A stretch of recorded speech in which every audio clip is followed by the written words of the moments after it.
حضرت ادریس علیہ السلام کا بیان۔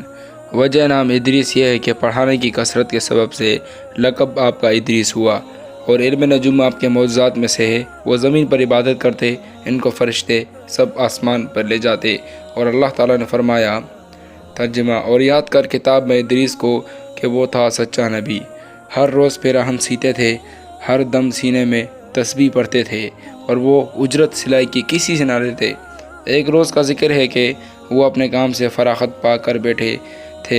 اس وقت ملک الموت بے آرزو تمام امر الہی سے آدمی کی صورت بن کر مہمان کے طور پر رات کو حضرت ادریس علیہ السلام کے دروازے پر حضرت صائم الدہر تھے۔ جب شام ہوتی، افطار کرتے وقت کھانا آپ کا بہشت سے آتا، جس قدر چاہتے کھا لیتے، باقی کھانا پھر بہشت میں چلا جاتا۔ اس دن کا کھانا جب بہشت سے آیا تو حضرت ادریس علیہ السلام نے وہ کھانا اس مسافر کو پیش کر دیا۔ مسافر نے کچھ نہ کھایا، قدم پہ قدم رکھ کر عبادت کرتا رہا۔ حضرت ادریس علیہ السلام ان کا یہ حال دیکھ کر معتجب ہوا۔ یہ کون شخص ہے؟ جب روز روشن ہوا، حضرت ادریس علیہ السلام نے ان سے کہا: اے مسافر، تو میرے ساتھ چل کر خدا کی قدرت صحرا میں جا کر دیکھو۔ تب دونوں بزرگ میرے گھر سے میدان کی طرف نکلتے جاتے ایک گیہوں کے کھیت میں جا پہنچے۔ حضرت ملک الموت نے کہا: چلو اس کھیت سے چند خوشے گیہوں کے لے کر ہم تم کھائیں۔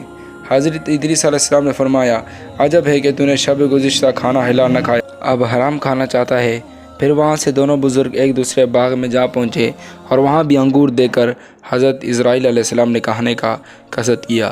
حضرت ادریس علیہ السلام نے فرمایا: تصرف ملک غیر میں حرام ہے۔ پھر جاتے جاتے ایک بکری دے کر اسرائیل علیہ السلام نے کھانے کا ارادہ کیا۔ پھر ادریس علیہ السلام نے کہا: بیگانی بکری کو ذبح کر کے کھانا ممنوع ہے۔ بس اسی طرح 3 روز تک دونوں باہم گفتگو رہے، جب کہ ادریس علیہ السلام نے معلوم کیا کہ یہ کون شخص ہے اور بنی آدم سے معلوم نہیں ہوتا۔ تب حضرت نے فرمایا: خدا کے واسطے ظاہر تو کرو کہ تم کون ہو۔ اس نے عرض کیا: میں اسرائیل علیہ السلام ہوں۔ تب حضرت ادریس علیہ السلام نے فرمایا: بھائی، کیا سب مخلوقات کی جان تم ہی قبض کرتے ہو؟ انہوں نے کہا: ہاں۔ حضرت نے فرمایا: شاید کہ تم میری جان قبض کرنے کے لیے آئے ہو؟